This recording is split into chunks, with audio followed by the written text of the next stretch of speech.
Business is about to pick up here in the World GT Championship as we say hello to everyone watching this show here on RaceSpotTV. It is Paul Smith and Peter Mackay giving you the start of the final quarter of this championship from the Daytona International Raceway. And Peter, it's a track that you know very well.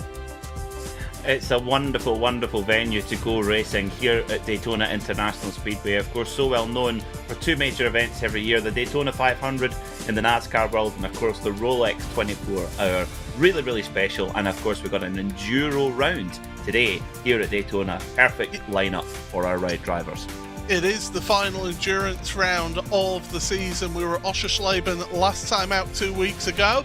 It's Daytona, then Manicourt for the first time in the championship before we finish off the season on May the 1st. May Day finale at the Hockenheim Ring. And well, how are the championships going right now?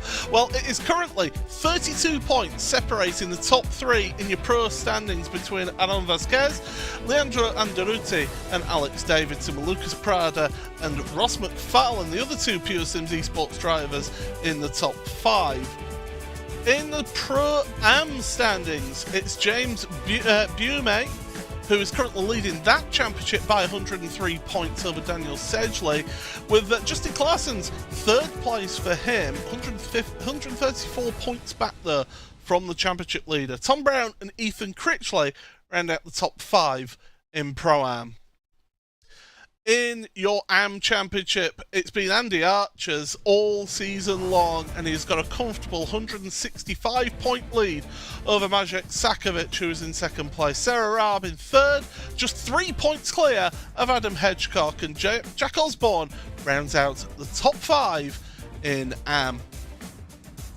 In the Pro Teams Championships, Pure Sims Esports, they have a very comfortable 532-point lead over Brabham Esports, who are in second place. GermanSimRacing.de by ACV are in third, ahead of Brabham Esports, Hissing Sid and Altus Esports. The rest of them, GermanSimRacing.de, Pure Sim SimLab, Altitude Esports White, and Beehive Racing round out the 10 Pro Teams.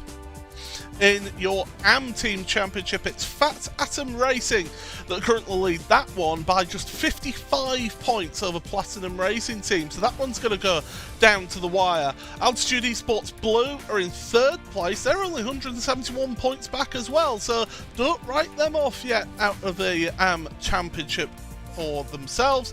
DCW Racing fourth ahead of Team Mad in fifth. Penguin RC Simulation, Inex Racing, Boosted, Century Sim Racing and 3M UK round out the top 10 in AM. But we are just counting down to the end of qualifying, and Peter, we have got a shock at the top of the standings because it's a Mercedes at the top of the standings in qualifying. Well, the Mercedes is certainly a very good car in a straight line, and that makes a big difference here at Daytona. Both Lucas Prada and Jack Sedgwick, and throw Leandro Anderuti in there, the top three in qualifying, set it on their very last flying lap, right at the checkered flag, and they get those first three spots on the grid. And of course, Anderuti, the real championship contender in that bunch too.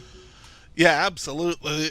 These final three rounds of the championship, the final 3 weeks, are really going to be intriguing to watch, especially in terms of those pro standings. But without further ado, let's take you through your starting grid for tonight's endurance race. An hour and 45 minutes is this race, and it's Lucas Prada for Pure Sims Esports sharing the front row with Jack Sedgwick from Inex Racing.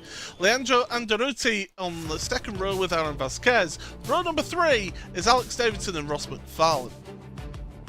Fourth row of the grid for Marvin Lesmolman, with the top pro-am of James Bume rounding out that top 8th position. Ethan Critchley and Philip Koenig share row number 5, with Hunter McDaniel and Milan Tikens on row number 6. Row 7 for Massimo Locatello and Christoph Krekas. Adam Watson and James Armstrong then sharing row number 8. Your top AM is Jonathan Walker, new colours to that car as well, in the row number 9 with Daniel Nault. Row number 10 for Tom Brown and Tim Perry. Andy Archer and Jack Osborne then on row number 11, with the 12th row shared by Daniel Sedgley and Axel Slijepcevic. Next row, row 13, is Cody Cosgrove and Pete Harrod, who's back in the McLaren with Ashler Finch and Adam Hedgecock on row number 14. The 15th row is Paddy Faulkner and Justin Clarsons. Row number 16 is Sophia Ridpath and Paul Crawford, with Richard Simner and Magic Sakovic on row number 17. Row 18 for Jensen Adriansons and Benjamin Gregory. Row number 19, Sarah Raab and Jeroen Kaiser, with Matt Woodhouse and Brian Sohn on row number 20. 21st row of the grid is Edward Knight and Lee Berridge. Final few cars then, Josh Thompson, Fabio Umvedros, Ben Palmer and Daria Adriansons all not setting a lap time, and Josh even saying to me he's done 0 laps here today. It's grid and go. Peter, that's going to be a very tricky thing for him to do, but fortunately the drivers earlier on this year did have the iRacing special event, the Daytona 24 Hours, to get plenty of practice around here. Definitely, yeah, they would have worn a groove into this Daytona International Speedway during the preparation and the running of that event, so the drivers will be really familiar to it, unlike we were at Oschersleben last week, or last time out I should say. Yeah, very exciting indeed, and a new livery as well for car number 98. Leandro Andretti is running privateer colours all the way through, but he's got a Porsche 75th anniversary livery on the car there. As we head on through NASCAR's turn 3 and 4, and then we will be getting set for the start of this race. We are under control of Lucas Prada in that Mercedes, the thundering Mercedes. Jack Sedgwick, watch out for him. What will he do at the start? It's been really interesting to see how he goes in that Ferrari. Green flag, we are underway here for an hour and 45 minutes of racing here in the World GT Championship. Now towards turn number 1 they go, onto brakes. It's a really tricky section here on those cold tyres and brakes, and it's notorious for having incidents around there. Through they go, through the S's. Super careful of that wall there, just coming around turn 2 and 3, but they all seem to have got through cleanly, but one hasn't. That's Daniel Knowles. Daniel Knowles dropping down the order. He's had issues going into the International Horseshoe. We've got another car around at the International Horseshoe as well. That's Pete Harrod, just nicely back into the McLaren. He is around, but he'll be getting back up and away, and before he knows it, he'll be joining the back of the field. But my goodness, there's been action aplenty so far in the opening here. Most of it pretty good as we head on to the banking for the first time here, Peter. And this is where just everybody gets themselves in single file.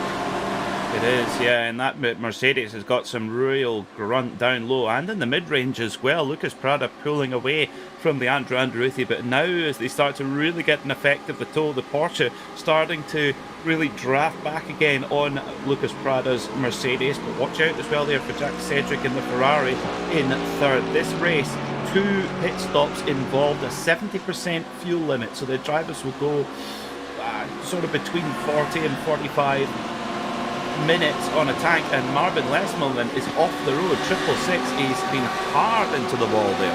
That's at the exit, the Le Mans chicane, isn't it? So is it going to be the classic clatter over the curbs and have the back end go, or was he assisted here? Because there is a car close by. Oh, he's running wide, he's already lost it. Through the second back, heavy into the wall, and well, good reactions. To be fair to him, normally we'd say park your car and just hold the brakes, but Marvin just immediately got into the reverse and got himself out of the way there. Yeah, really good awareness there, as well as Aaron Vazquez, who's got past Jack Sedgwick then, so the championship leader by 13 points over Leandro Andretti.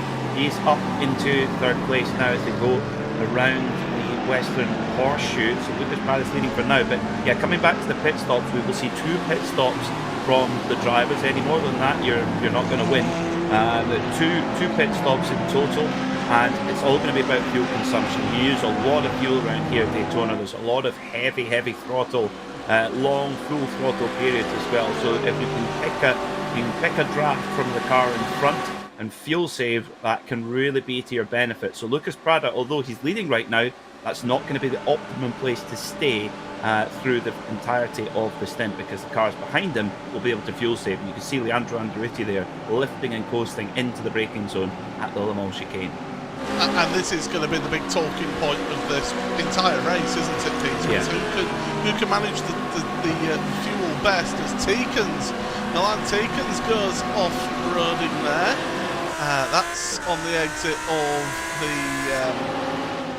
the Le Mans chicane. Getting himself back onto track and get himself back up to speed. This is through the Le Mans chicane, then through the left and the right. It just didn't want to and it snapped on him actually, didn't it? It really did, yeah. It didn't look like he put much off the circuit onto the grass, but that was enough to get that Audi to twirl around. So Milan Tikens has got to try and fight back again. You can see just how tightly packed this leading group is. That's because not everyone's pushing flat out here as well. They're all trying to save as much fuel as possible. So Lucas Prada really is the diesel locomotive here pulling the field along. Massimo Locatello off the road, so it's been a disastrous start to the day so far, Paul, for German sim racing. At least 3 of their cars off the road already. Yeah, and he's dropping down that order fast. Dove down the inside of the Brabham Esports car. Now, does he track out wide on corner exit? I'm sorry, Massimo. I think that you need to give a little bit more space there. You had the entire road to the right of you, and you decided, no, you want a bit on the left. Had half of Daytona Beach on the right there, and didn't use it. That was a bit silly there from Locatello.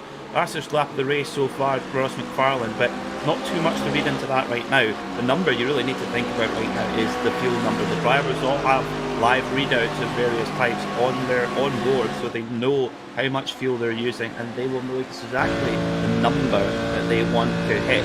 Let's ride on board with Lucas Prada. Let's see how he's managing with that task of fuel save. Down to turn 1, let's listen. He seems pretty on it going into turn 1, to be fair. It sounds like he's pushing a little bit. The problem with that, Peter, is that you're just then dragging everyone along behind you. If anything, I'd be lifting and coasting and almost encouraging the drivers behind to go by you and so you can concentrate then on doing your fuel numbers. Yeah, this is interesting strategy from Lucas Prada. And the thing is, the Mercedes in the iRacing special event, the most recent ones, it has been a little bit on the thirsty side. Bathurst particularly, it was definitely one of the more thirsty cars. So yeah, Lucas Prada's got to try and play the game here, but he is 103 points back from championship leader Aaron Vazquez. He's had a superb rookie season in the World GT Championship. His teammates, well, Alex Davidson in the Ferrari for Pure Sims is 32 points off the lead, and Ross McFarlane is actually behind Prada in the championship. So is Prada playing the game here to make sure that his colleagues are in? He said in his interview a couple of weeks ago that he was very much playing a supporting role. Is he happy to be the domestique out there as long as his teammates are in that draft? I don't know. We'll have to wait and see how this one all pans out, but Leandro Andretti, we've seen it in all of the season so far in the endurance races, how frugal that Porsche has been. We have deduced here on RaceSpotTV that with the current cost of living issues going on with the price of fuel, that if you are going to race GT3, buy a Porsche. Yes, absolutely. Yeah, it's vital consumer news that we're doing here on RaceSpotTV. It is. For certain. It's good to see Leandro Andretti's celebrating the 75th anniversary of Porsche, and it's the 50th anniversary of their first overall win with the 911 with the Brumos team. Hurley Haywood and Peter Gregg. So there's so much history with Porsche, particularly at Daytona International Speedway with the 24-hour. I mean, right the way through the 80s, Porsche absolutely dominated this race, particularly when the 962 came in. You know, I'm not going to mention names, but there was a commentary colleague of mine. I was working on a broadcast just a week or two ago, and they called it the 911, which is a big no-no when it comes to Porsche. It is the 911. It's the 911 is that car. It is not a 911. It is a 911. And that is the proper branding of the car. Along with, call it Porsche, which is the proper pronunciation of the Porsche as well. As you can see, we're almost 10 minutes into this race. We have lost a couple of drivers just on this lap. Paddy Faulkner and Jensen Adriansons, according to my screen, have had issues out there. So they are on pit road. Paddy Faulkner's on his own. So I don't know what's happened with him, but my time screen says he's parked. And Jensen Adriansons as well parked in this. What's this going to be? Well, he's disconnected. He's manually disconnected from the server, so something he must have done something on his own, and ended up deciding, do you know what? I'm not going to. Yeah, he's just parked it. That is really bizarre. That is very strange indeed. So what happened to Jensen Adriansons in the Indy Autosport Audi R8 LMS GT3 into turn 1? Really difficult corner. You're braking from high speed, and then it kind of goes off a weird camber, and then you're right down to second gear there. Goes for a move there on the 32 Penguin car, and just gets it all wrong. Oh dear. That was Cody Cosgrove who got the bad end of that stick. And then felt that the suspension was damaged, the steering was damaged, and decided, right, take it back to the pits. So yeah, so that's happened there. And Adam Hedgecock, Lord Hedge himself, has had internet issues, so he's been dropped from the server. They're dropping like flies. We've already got 6 out of this race so far. We've only got 40 cars, and we started with 46. I have to say, Daytona wouldn't be a circuit I would put down for attrition. You know, Bathurst, yes. Daytona, not really. So that's interesting. Of course, some are not sort of Daytona-specific issues. I just hope Lord Hedge can get his photographs of the race. You'll have to come back at a later date to get those photographs on the replay. So, Leandro Anderuti sitting in second for now. They're all the drivers just keeping nice and neat and tidy as well. Aaron Vazquez right there behind Anderuti. They are the top 2 in the championship. Vazquez leads by just 13 points, which is absolutely nothing in the context of this championship. It's Adam Watson and Tom Brown icing it out. 29 of Adam Watson. Never backwards and coming forwards is Adam. Apart from when he just moves over somebody. The one and only time in his entire iRacing career. I'll never live that down. Oh, that's contact. That was almost inevitable. Was that going to happen? As soon as we go on board with the camera, where Adam Watson is involved in the battle, there's almost inevitable contact going to be made. I think Watson has got a slight bit of damage to that as well. I mean, there's always entertainment. I love it when Adam Watson, if he is on the wrong end of an incident, he's incredible. He's feeling, how dare you crash into me? That's what an incredibly irresponsible thing to do. He's still on the headlight flasher. It's an Audi after all. But yeah, would you believe it's on the same stock as the indicator? Weird. Really? Yeah. Wow. I mean, it's a terse flash of the headlights. I think we've sort of deduced that through the season. The headlights flash, it's the terse, and you're not happy. But I tell you who is happy right now is Vazquez. Right now, nicely in the slipstream of Leandro Anderuti, and also picking up a slight slipstream from Lucas Prada. It's worth pointing out though, since this iRacing build, there has been a slight reduction in the draft in the slipstream. of these cars. So I think this is why you're not seeing them coming shooting right up to the back of the car in front of them quite as quick as we're used to seeing here, Peter. Yeah, interesting how that dynamic is working out in this early stage. Aaron Vasquez getting very, very close to the back of Leandro Andretti in certain positions, but you can tell these top drivers, they're just like fighter pilots, the way they can fly and drive at such high speed in such close quarters here at Daytona. Just coming back to that little collision there with Tom Brown and Adam Watson, we are in stock car racing country. That was a perfect bump and run from Tom Brown. I'm sure he didn't mean it that way, but I mean, if he meant it, it was the perfect bump and run, that's for sure. It was, it absolutely was. The thing is, the two of them are still pretty close together out there on track as well, so that one will carry on throughout the today's event. Worth pointing out, James Bume once again is your top Pro-Am, as we've got Ben Gregory side by side here with Sophia Ridpath through NASCAR's turns 1 and 2. And Ridpath has got Sarah Raab there as well with the distinctive livery of the Penguin RC Simulations car. Oh, and Ben's gone off! He's gone straight off there into the wall. Careful if you rejoin there. Whoa, no! I can hear Conor Imada, our producer. He is the advocate for safe rejoins. He is making noises that you do not want to hear. Let's have a look at what happened there. So this is into the Mans chicane, and Ben's in the wrong part of the world there, and he just goes straight into the barrier, into the tyres there. And well, the least said about this rejoin, the better. That's really, really poor. It has to be said, and there was previous there as well, because Ben Gregory and Sophia Ridpath had been exchanging pretty firm words with one another after an incident in practice.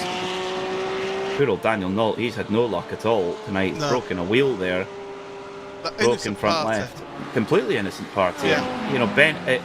Should we say that Ben is our most experienced driver in the championship? That didn't show there, I'm afraid. I hate to say it. Yeah, you would imagine that he would know better. Been a steward for quite a while as well as Ben, so I'll throw him under the bus with that as well. I don't know if he still is a steward, but I know that he has stewarded in the past for the series, so I think he needs a little bit of a sit down on the naughty step and good talking to. Coldy Cosgrove and Brian Sohn are back out of pit road, so Cosgrove was one of those who came around at that point of the track. Yeah, least said about that the better. One good thing about the series though, we mention it every so often, is the free repair that the drivers do get in this championship. It encourages people to carry on the race. They only get one free repair, but if you're involved in an early incident, that's when you take advantage of that and get back out there. Side by side between Tim Perry and Jonathan Walker there as well. Perry just edging ahead in the Altitude Ferrari, but the freshly painted 3M Ferrari looking absolutely superb. It's almost Rossi-esque colours there. Of course, 3M do fantastic products in a variety of colours. Protective racewear and sim racing gloves too, to give you that extra purchase behind the wheel. Oh, was that an accidental partridge? I think it was. I wasn't going to mention anything. There you can see on the left hand side of your screen then how things stand in terms of the classes. Of course, in this championship, it's not how you position in class, it's where your overall position is as to the points that you take into your final championship standings here. So, you know, it just gives you an impression as to how people are getting on. Prada, Andretti and Vasquez, that is your top three overall as well. Sedgwick has got down to 4th place. Bume is currently your top Pro-Am. Just a couple of cars in front of Ethan Critchley, who's 2nd place in class right now, with Tom Brown in 3rd place in class. Lucas Prada just setting a new fastest lap of the race, Peter, which does surprise me, actually. I'll be honest. Yeah, the others are just all being quite steady Eddie, aren't they? And Vasquez has gone by Leandro Andretti. Now, is that because he's worried about Prada making the breakaway? Yes, I think it is. He's seen Prada make the jump and he's thinking, right, no more dawdling around here. Got to have a go for this. And Andretti's only too happy to let him go, saying, well, if you chase him down, I'll hook in behind you. So it's all very tactical at the front there as well. But Prada is just keeping it simple, driving away as best as he possibly can. His gap is up to around 0.8 of a second. So that is right on the edge of the slipstream. So if he can put another good few sectors in, he might break away. But onto the super speedway they go. Jeroen Kaiser heading back to the pit lane. And it's not been a good season for Team Mad as a whole. They've really not been on it at all and been involved in a lot of incidents. It's not like them, but they'll be back. Yeah, they will. And you see, this is a perfect example of how to rejoin. Hold your brakes, wait until there's a gap, and then come through. So yeah, that's what Jeroen Kaiser did. Unfortunately, he then felt the car was completely broken, so he's decided, I'll head to pit road. So time is already flying by. We're almost 20 minutes into this race already. You're going to imagine that everybody at the front here especially is going to be on pretty much the same strategy out the Peter. They're going to go as long as they possibly can on both stints and try and make that fuel saving work out in the pit stops. That's right. In this race, clear air is not what you want. You do not want to lose the gravy train, and this leading group is that gravy train. If you're anywhere but the lead car in this group, you're golden. If you're the lead car, you're going to be using more fuel than everybody else because you're the one doing the towing of all those behind you, and therefore you need more time at the fuel pump when you come into the pit. So we're going to keep a really close eye on that as we go through the race. Josh Thompson, who started from the back of the pack, he's up into 23rd in the Team Redline Audi. And again, this is a perfect example. Someone of Josh's speed, you can't really drag your way all the way up into the lead very easily. If you miss that lead train, well, you miss the train. Josh is on that charge, as he said. He is going for 0 laps practice, grid and go, and he started at the back of the field having set no lap time. He's got a bit of damage to his car, it must be said, so he's being hampered a little bit here with his run through the field as they come down towards the Le Mans chicane once again. And Thompson, he really is charging through the field, and he's notorious for the charges through the field, as Josh, when he does have to start towards the rear, as Ethan Critchley, Christoph Krekas, both together on this position. 11th place, Christoph Krekas there. He's got a few cars in front of him, so that's Ethan Critchley, Philip Koenig, James Armstrong and James Bume right at the head of this little gaggle of cars. And this is what happens around here at Daytona International Speedway, is that you get these little packs form. You start off everybody in one long queue, and then things break up, don't they, Peter, and they start just forming these little gaggles of cars working together. They do, yeah, and it's because the draft is so strong. The slipstream from the car in front is punching a big hole in the air, which then lowers the air resistance on your car and allowing you to go quicker. It's just as simple as that. The interesting thing though is if the car in front of you is getting a slipstream, you won't get any closer to it because they're also getting a tow from the car in front, and so on until you get to the front. That's why Lucas Prada is going to be using more fuel than everyone else.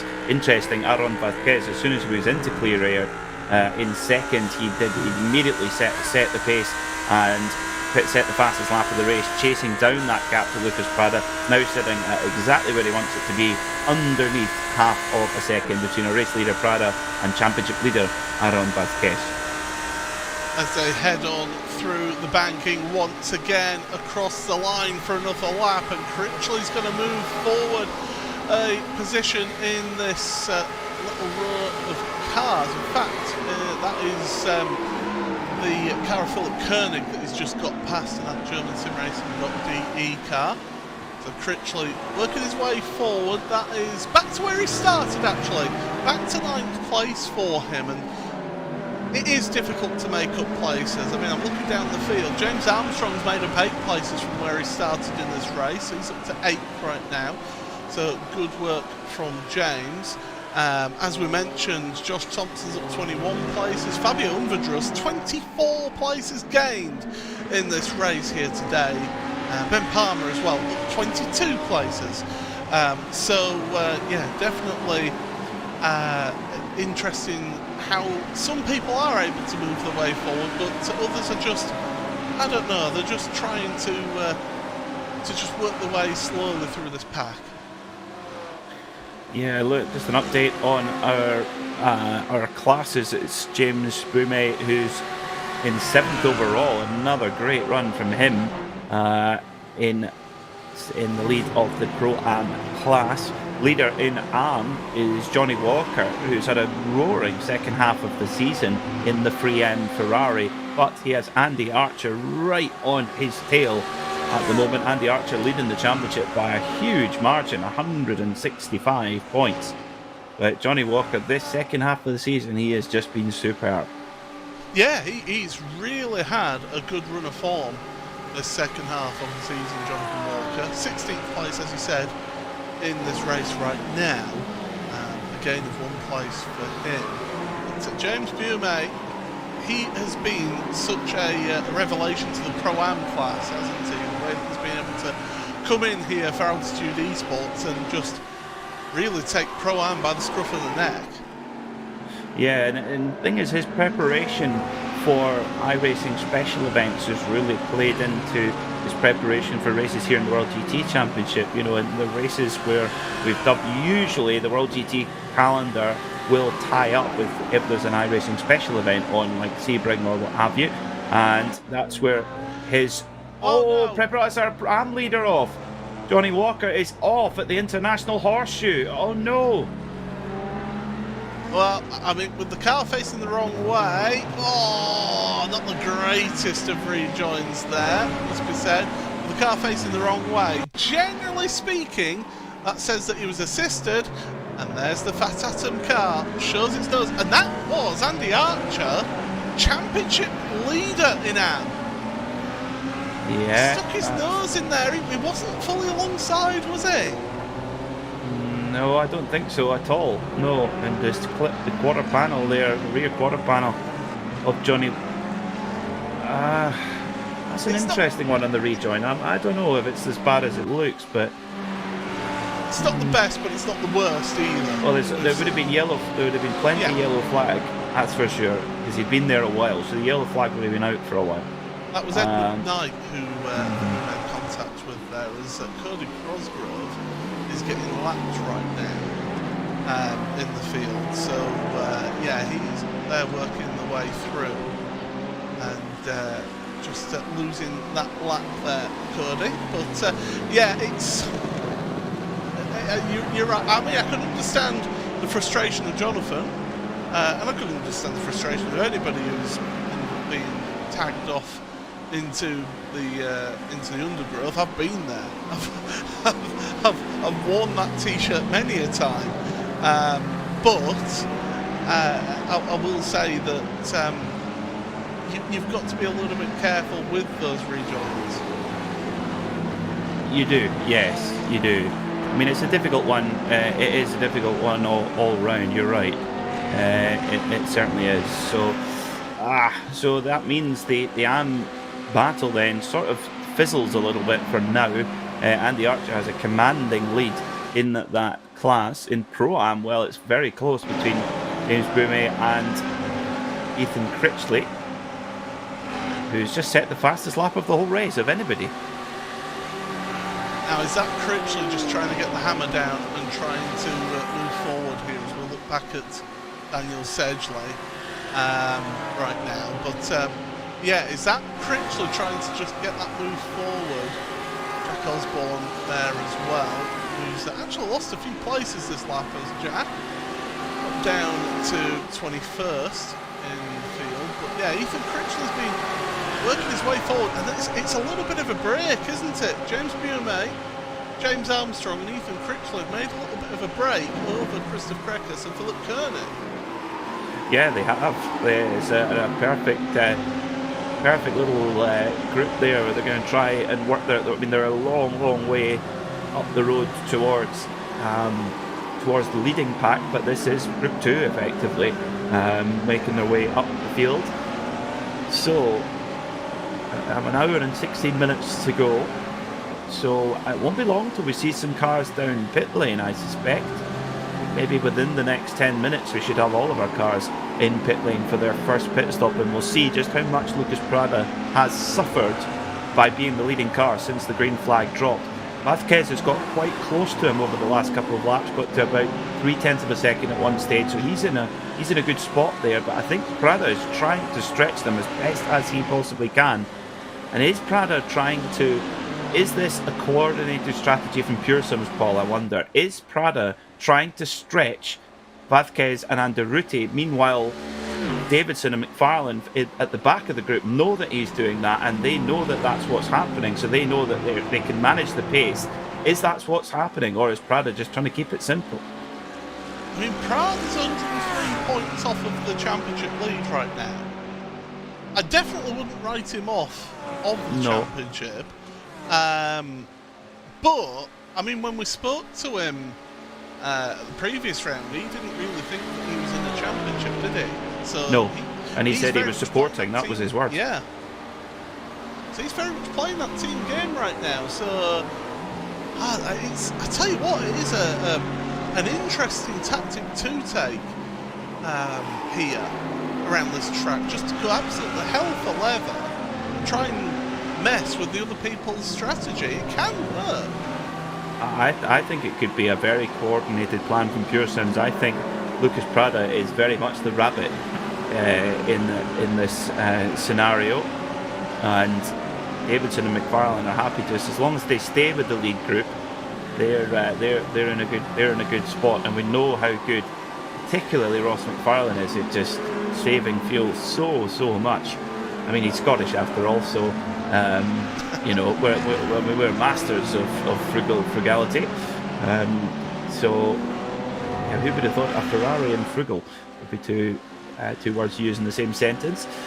But that leading group still very much line astern. Cedric went by Anderuti in the Ferrari, so Anderuti drops back to 4th in his Porsche. But there you go, that is your leading 6, all in one big bunch.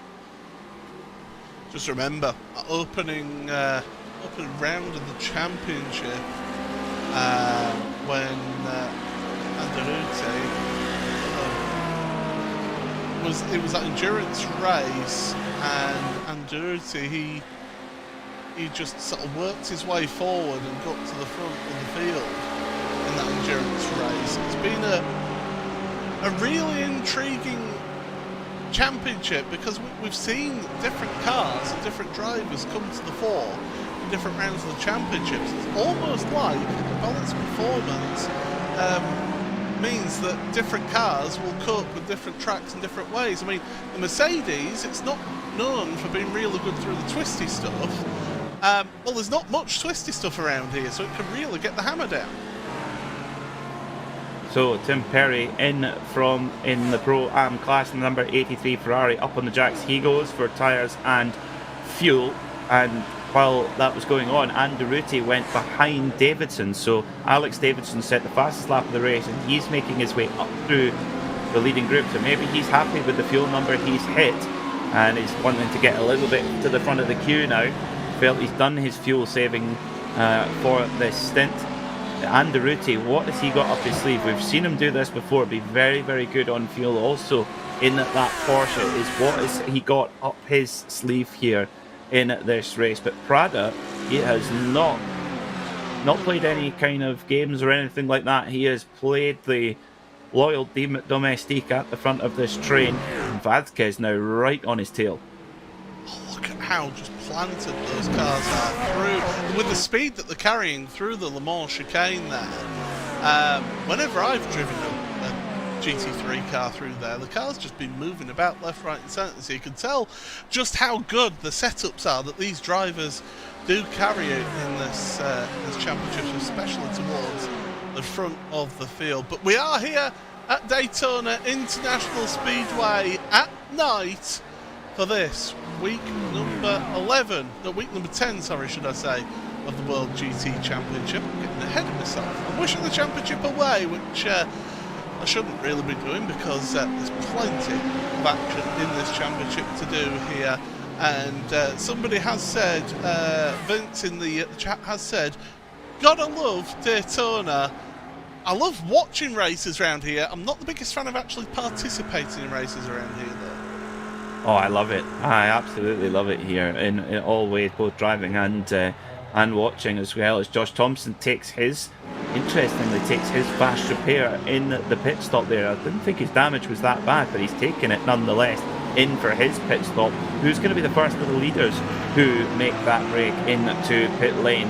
Is Lucas Prada going to be going in a lap earlier than everybody else? I mean, I would think that the cars behind him, Paul, they can't be far off saving a lap's worth of fuel on him. So Josh Thompson had made it 19 laps on his before his pit stop.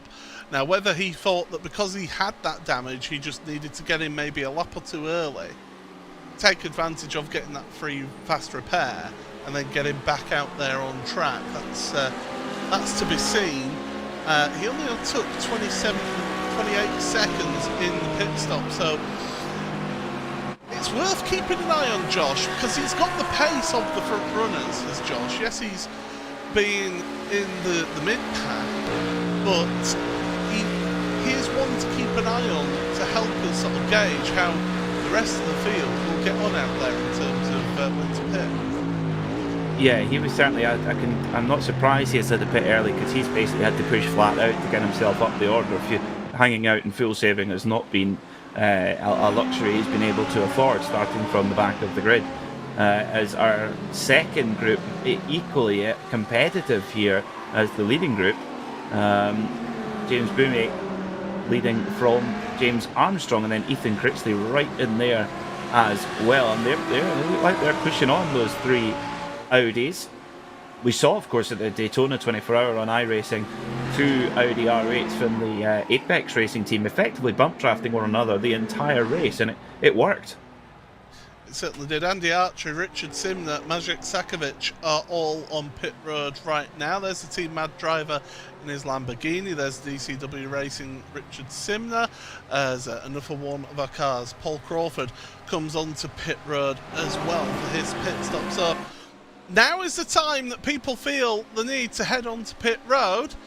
And as you mentioned, normally we'd be seeing here that that these cars with their fuel would be going about 45 minutes or so.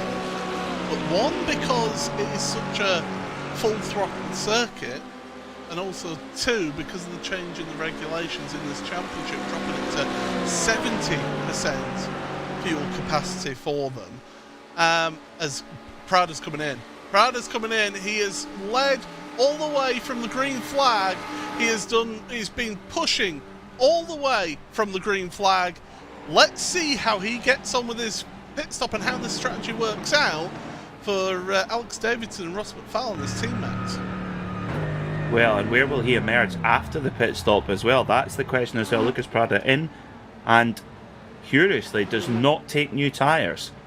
So he is quite happy with the tyres he's got. He's filling up with fuel now. Now we know that, is he going for his shorter stop now though, I wonder? Now here's a potential, Paul. Is he going for a slightly shorter stop now? Make sure that he's still in that lead group, but then do his fuel saving in the second stint at maybe in the middle or the rear of the group, and do his longer fill. Yeah, full fill. Strange not to take tyres in that, because you can get them done in that time. Yeah. Yes, or at least two at the very least. We've had a veritable pit party going on here Yes. You've had Prada, you've had Bume, you've got Armstrong, Critchley, Koenig, Krakis, McDaniel, Umvedrus, Watson, Brown, Takens, Sedgley, Sleeptrovich, Edward Knight, Jack Osborne, Sarah Rabb, Sophia Ridpath, Jonathan Walker, Ashley Finch and Mark Woodhouse, all on pit road this time. So this was pretty much the limit. 21 laps for a lot of those drivers. Those at the front, though, you can see them there, are going to go 22 laps. Are they heading onto pit road right now? The answer is yes. And is anyone going for that 23rd lap? No. So they're all on that same. I did wonder if we're going to see an Anderuti ace card played there as well. They're all coming down to pit road. Now, who's going to take tyres? Who's just going to keep the warm existing tyres on? Oh, missed the pit box for Vasquez. Vasquez is taking tyres though. So Vasquez is going to be on the cold tyres coming out the pit box. Everybody else is going to be on warm tyres but worn. So Vasquez is the real outlier here on strategy, Paul. Yeah, out of that front lead group, how is that going to pan out for him? There you see it drop down from the jacks before 30 seconds. There, 26.5 seconds for Adam Vasquez. He's taken a little less fuel compared to the rest of them that he was racing around. Now, Peter, is he going to try and use that fresh rubber to try and make a breakaway here? Well, I think he might have to, because the other driver is and he's miles ahead of Prada as well. Prada, I think, is going to come perfectly in front of his teammate, interestingly, of Alex Davidson. So is Prada now going to be the domestique for Davidson? That's the question. Or is he going to maybe think more of his own interest now? This is fascinating strategy, but very much Vasquez, the standout driver, going for tyres and appearing to take a much shorter fuel than the rest. So the question is then, are the rest going to take fuel at the second pit stop and have an advantage of fresher tyres going into the last stint of the race? That is going to be the big question, as we're an hour and 5 minutes remaining here in this race. Let's just run through how things stand at the moment. It's Adam Vasquez then, after the first cycle of pit stops, who leads this race for Altus Esports. He is the championship leader in Pro by just 13 points coming into this round of the championship. Jack Sedgwick, second place ahead of Lucas Prada, who started on pole position, led all the way through to his first pit stop. Alex Davidson, another one of your championship contenders, fourth place for him, ahead of another championship contender in Leandro Anderuti, and an outlier, Ross McFarlane, in sixth place right now. He's also in that top 5 of the Pro Championship standings. Never say never for Ross McFarlane. James Bume is your top Pro-Am here today in this race, in 7th place for the Altitude Esports team. He's currently got a nice little gap of about 3.5 seconds between him and James Armstrong. He did take less fuel in his pit stop than James, who has got Ethan Critchley, the second place Pro-Am driver, right with him in 9th place. Christoph Krekes, Philip Koenig and Hunter McDaniel round out to 12th place. Tom Brown, 14th place, is the third in Pro-Am, down in 14th place overall, ahead of Takens in 15th. Your top Am, Andy Archer, 17th place for him right now. He is leading Am race once again, controversially, after that contact with Jonathan Walker down at the International Horseshoe earlier on in this race. Jack Osborne is the second place Am driver, in 21st overall in this race. The Fat Atom team doing very well out of this race so far in terms of Am. And then your third place Am driver is Sophia Ridpath in that BMW, in 23rd overall in this race, although she has got Sarah Raab right on her tail there. So that's how things stand at the moment. If you do want to keep up to date with everything going on in this race, RaceSpot.tv/timing for all your live timing needs here for this race here today. As Alex Davidson has been having a little bit of fun with Leandro Andaluti, and well, Prada goes past Jack Sedgwick, and the crucial thing for them is they've caught up Aaron Vasquez. That didn't take very long, did it? Vasquez really a sitting duck there, so this is the and it seems like Aaron Vasquez. So look at the lap times, because of course putting the new tyres on means that you don't have the temperature in them. You've got to build the temperature in, and you lose pace based on that. Vasquez's lap time last time by was a 1:45.7. Get this, Prada 1:44 flat. So Vasquez has lost 1.7 seconds on the last lap to That's Prada. Like a mistake. Quite possibly 1.8 seconds to Sedgwick, 1.9 seconds to Davidson. Likewise for Andaluti and McFarlane. So it does sound more like a mistake. You're right, Paul. But is that because of cold tyres? We shall see. But you know, Vasquez, it's hard to say in terms of fuel. Did he just take that much less fuel because he was just that much more frugal than the rest? You never know. He's the only driver in an Audi in that group. Yeah, there's so many different things that we've got to take into consideration for this race here. I mean, you look at that group, then you've got an Audi from a Mercedes, 2 Ferraris, a Porsche, and then another Ferrari in there. So we've got 4 marks as Prada goes to the front, and I think Vasquez is thinking, do you know what? Seeing as you've all caught me up, I might as well just do a little bit of fuel saving here. Well, and this is where Vasquez could really...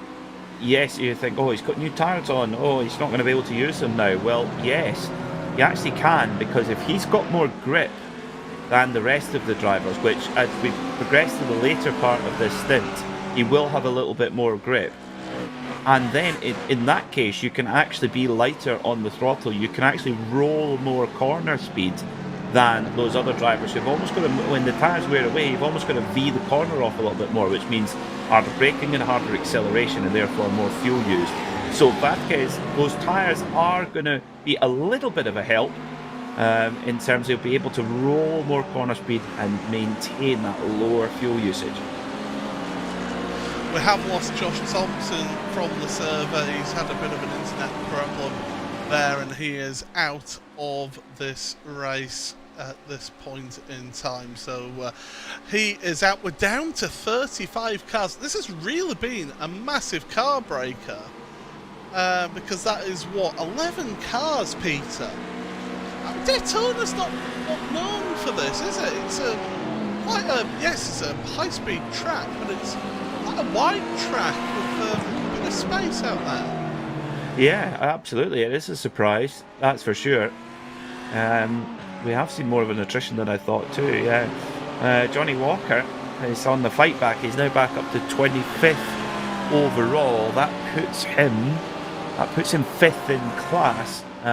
So a good result in the offing, but he wanted the win tonight, and that little contact with Andy Archer, he's going to be furious about that, I would think. I certainly would be. I think that Jonathan will feel a little bit aggrieved about that contact. He'll feel that Andy Archer wasn't alongside enough for him, as Ben Palmer has now had an issue out there, and he has taken a tour back to pit road, I do believe.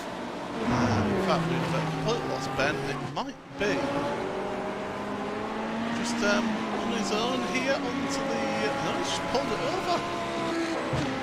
Oh, not so for the first time. Very strange. There must be some sort of technical issue that he's grappling with, or some sort of out of sim event that requires his attention, possibly. So Lucas Prada back up into the lead of the race, so he becomes the domestique again. He becomes the diesel locomotive or any other related towing device that you can make a metaphor from. So, is that tactical? Is that a pure Sims plan that they're doing? Or is it just where Lucas is comfortable? These are things we don't know. Lucas, if you're tuned in to RaceSpotTV in your Mercedes, do come in and tell us after the race. No, tell us during it. That would be intriguing. Yeah, even better. Yeah. Do you know what? I have been the victim of being interviewed whilst racing in an IRX event as well, in an All Stars IRX event. Oh my! Having to be interviewed by Arjuna Kankapati whilst driving. Actually, won a heat race in that. Just like to throw that out there every now and again to remind me that it's important colour to the story. Yeah. Yes, absolutely. It's nothing to do with the fact that the rest of the field all took the Joker lap on the opening lap when they were really told, do not take the Joker lap on the first lap or you'll get a penalty. Whoops. Wow. I'm just amazed you didn't swear on air being interviewed. I couldn't do that. Don't ever volunteer me for that, because I could get quite animated on behind the wheel. I'm missing my sim rig, Bob. In the big move, my sim rig it's actually been packed off to somebody else's house while we move house. So I'm missing it. I really am. So Ben Palmer, I've just seen, has dropped from the session with internet issues. Now that's happened for a few people. Brian Sohn as well has dropped as well.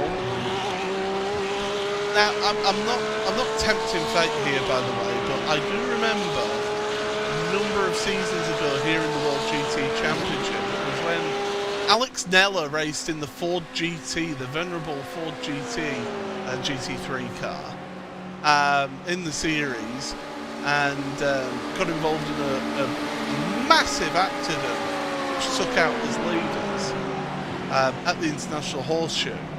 But later in the race, the entire server just went down. We did not have a restart. The race was red flagged, and eventually it was declared null and void as that event. But the broadcast is still there on the RaceSpot YouTube channel, so you can find that one if you know where you're looking. I think it was season 8, possibly. I really do love the mighty Ford GT. It's a great car. The Ford GT. It was available. I say available. It was built in GT1 and GT3 form as well, and then also run in GT2 competition as well. But GT, that was for GT3 cars. Don't ask. But yeah, don't ask. It's sports car racing. Yes, sports car racing having complicated rule sets. Never. No. But yes, I remember do you remember the Pelotti Shoes car in the American Le Mans series? That ran in GT2 as a GT3 car for GT. And of course, let's not forget now, more recently, there is a GT2 series again. Mm-hmm. Which last time I saw, there was about 12 drivers actually bothered racing in it. As many as 12? Yeah, okay. They were sharing cars, of course, yes. Yes, of course, yeah. There's some cool cars. I mean, most of all, I think the Brabham BT62 is what a great looking machine that is. We'd love to see more of them out there, and hopefully they can negotiate the political minefield of motorsport and able to get it in competition in other people's hands, because I think that they've got a good base there to work from. I really do. You get some good teams behind it, good drivers in it, and get it into a top series. It would really be cool. Cedric to the front of the race. Yeah, so I was just about to mention that. Jack has moved to the head of the field to Lucas Prada, sitting behind right now.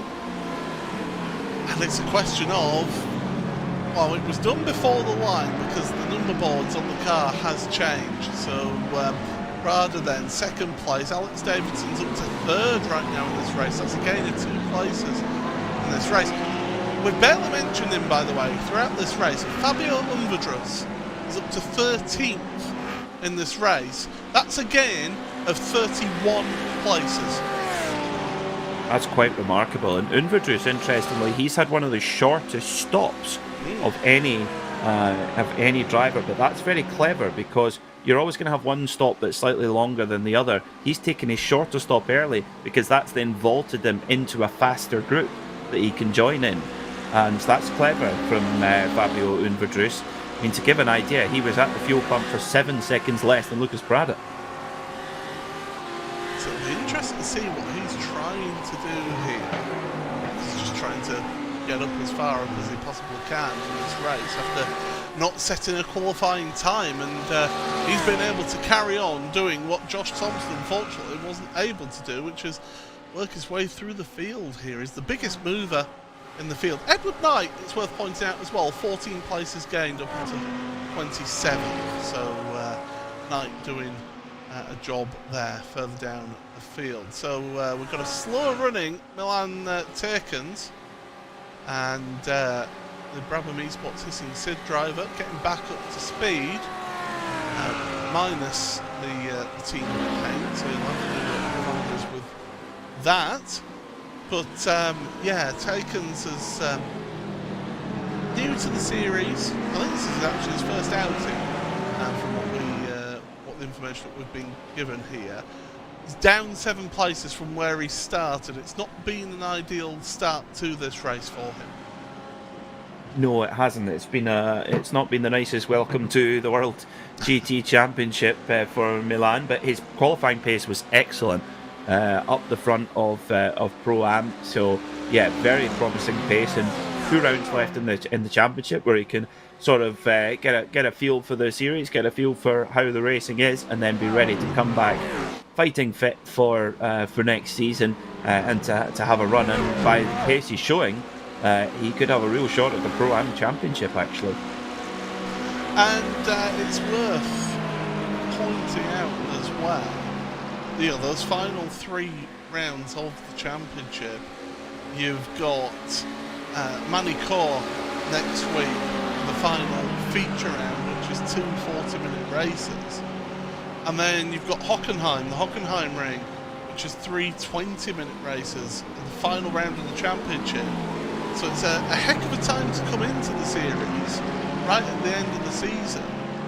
But he's getting a bit of a taste of this championship as a whole, because we have those 3 distinctly different rounds. We have the endurance races like we've got here today.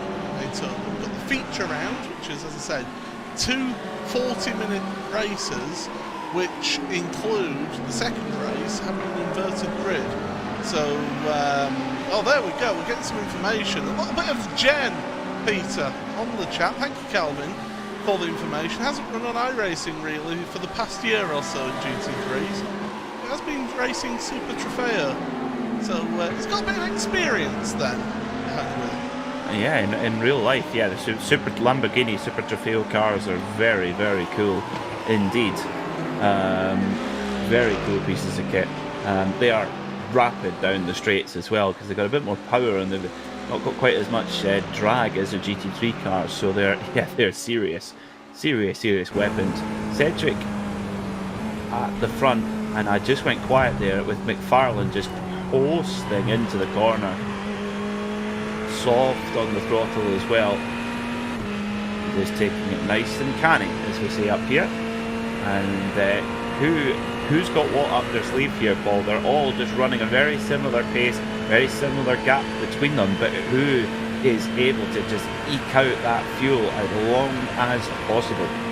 How many times have we said it with Ross McFarlane in these endurance races? Just knows how to work the strategy and just seems to pull a rabbit out of the hat, and all of a sudden you just see him at the front several seconds in the clear and nobody's able to get back to him. Yeah, that's one thing. If there's going to be a strategical masterstroke that's going to catch everybody by surprise, usually it's Ross McFarlane that plays it. We saw that at Watkins Glen when he won the championship last year, yes. And it was a real math. It really turned the championship around.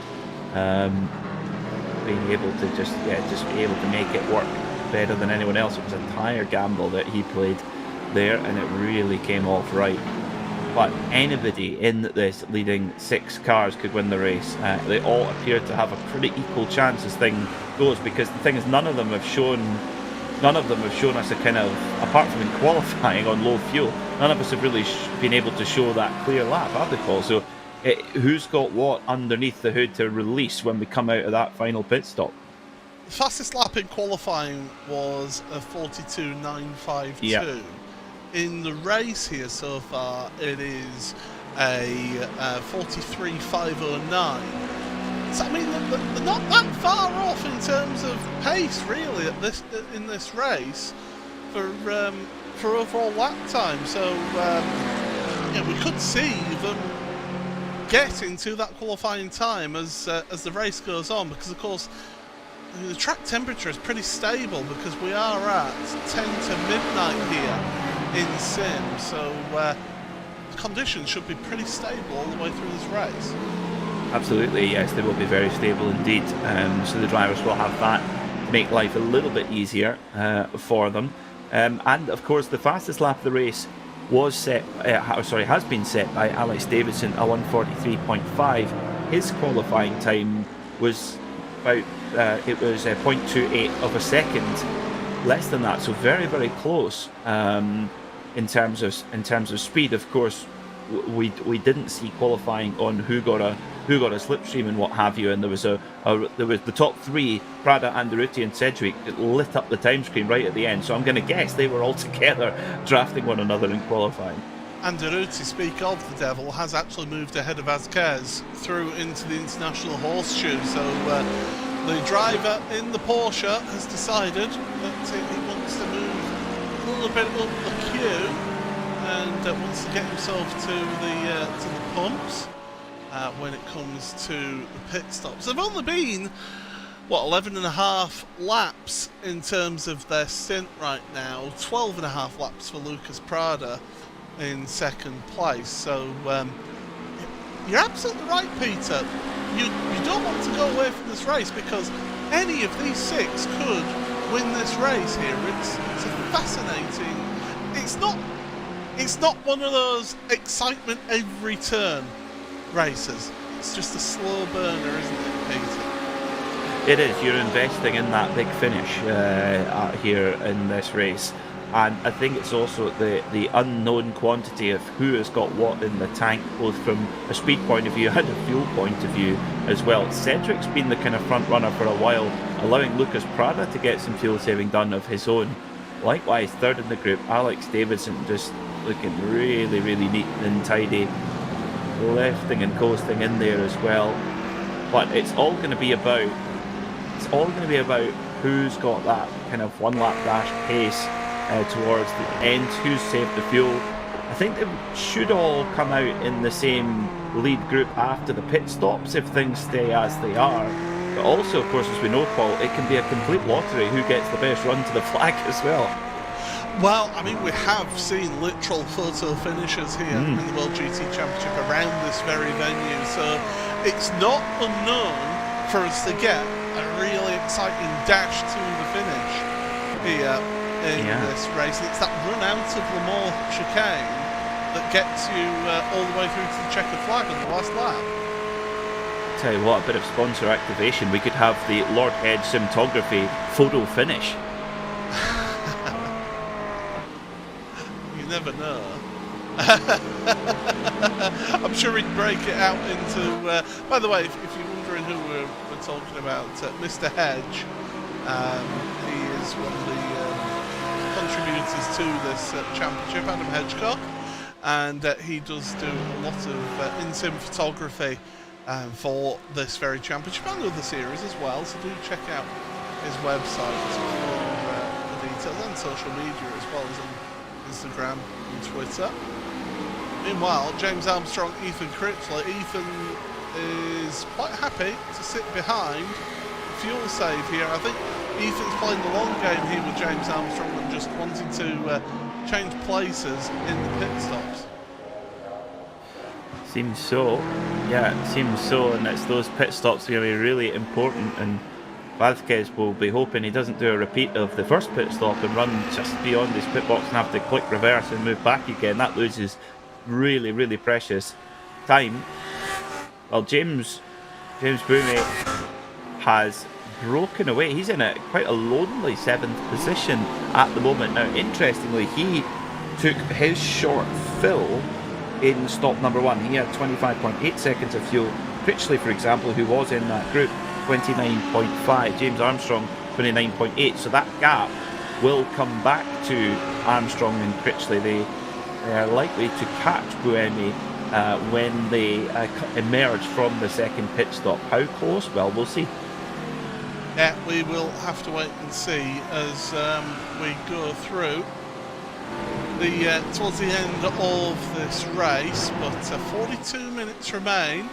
There's your lead group, and James Bume, to be fair to him, he's only, what, 3 seconds back from Ross McFarlane? He's not that far off, and to say that he's doing that on his own, with no draft, no slipstream, that's a really good effort from James. Yeah, very, very good effort indeed, that's for sure. As Lucas Prada, is he going to have a little look for the lead here? No, but just keeping the pressure on Sedgwick, keeping him honest. I love the fact we've got a good variety of manufacturers in this leading fight. We've got Ferraris, a Mercedes, Porsche, Audi, all in there as well. The only thing we're missing is the Lamborghini. So the Audi does, of course, run a very similar engine. 5.2 litre V10. I was hearing yesterday that the Lamborghini LMDH car, the new prototype that they'll race with from next year, it's built in conjunction with Ligier, will be run by the Prema and Iron Lynx team, and it's going to have a twin turbo V8 built from the ground up, a pure Lamborghini engine. Very interesting indeed. Okay, so V8, so it's going to be turbocharged, obviously. Then. Twin turbo V8, yeah. The ground up engine, new engine. It's well, it's going to be. It will. I do like hearing the roar of the V10. Yeah. This is a lovely noise. It's the leaders went and lapped Mark Woodhouse, who I think has had a race to forget once again for Team Mad. Whenever we seem to talk about him, he always seems to have a race to forget, but he's down there, down in the order in 32nd, getting lapped there then. Only 33 cars remain here in this race. You are watching the World GT Championship. It's the 13th season of this championship, and just goes from strength to strength, does this series. Pleasure to bring you all the action here on RaceSpotTV. It's Paul Smith and Peter Mackay in the commentary box with Conor Maddock, who's our producer here today, bringing all the pictures that you're seeing right now on screen. And well, this has been an intriguing round of the championship, and well, it's Jack Sedgwick who leads this race at the moment, 0.2 of a second ahead of Lucas Prada in second place, with Alex Davidson, Prada's teammate, third place, and Andrade, one of your championship contenders, fourth, ahead of your championship leader Alan Vasquez in fifth place, Ross McFarlane in sixth, seventh place for James Bume. He is the top Pro-Am driver ahead of this pair of cars. This is James Armstrong, Ethan Critchley. Ethan in that Fast Atom car, the second placed Pro-Am driver here in this race, with Christoph Gracchus rounding out the top 10. Tom Brown is the third placed Pro-Am here in this race in 14th. The best Am, well, that's Andy Archer at the moment. Championship leader is Andy Archer by 165 points coming into this round of the championship, and he finds himself right there on the tail of Tim Perry, I do believe, for Andy. Yes, he is. So he is the leading Am. Second placed Am is another Fat Atom car, which is Jack Osborne. And Jonathan Walker has been making a comeback in this race, up to third place in Am in 20 seconds after that contact with Andy Archer early on.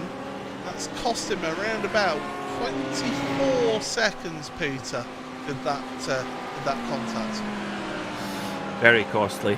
Very, very costly indeed. We are now, just the pit window is now opening for the final pit stop, so you could pit now and make it to the end of the race. Unverdrus is pitting. And he had a very short fill in his first stop, so this is a longer one for Unverdrus coming up. Of course, one of those drivers who started right at the back of the field, and he's taking tyres here. Well, why not? If you're going to be taking a longer pit stop, Peter, get fresh rubber on and take advantage of it to the end. Absolutely, yeah, and it also, you know, yeah, exactly. If you're going to fill up full, yeah, get those new boots on and give yourself a full push to the end of the race. It's been a really good run from Unverdrus. Off the jacks he comes as the fuel is still going in, and then he can get back going again in that beautiful German sim racing Lamborghini Huracan. Up on the jacks is Milan Tekens for Brabham Esports. In an Audi, not a Lamborghini, but like I say, at least they run a very similar engine. There is a common,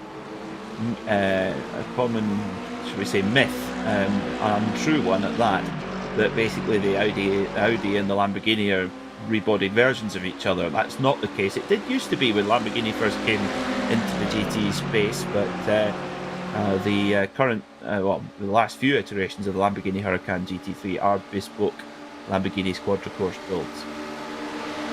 I can tell you, sir, that Sophia Ridpath has had an issue out there at the International Horseshoe, back up and running now, but has dropped down to 26th because of that issue. James Bume has come onto pit road along with Tom Brown.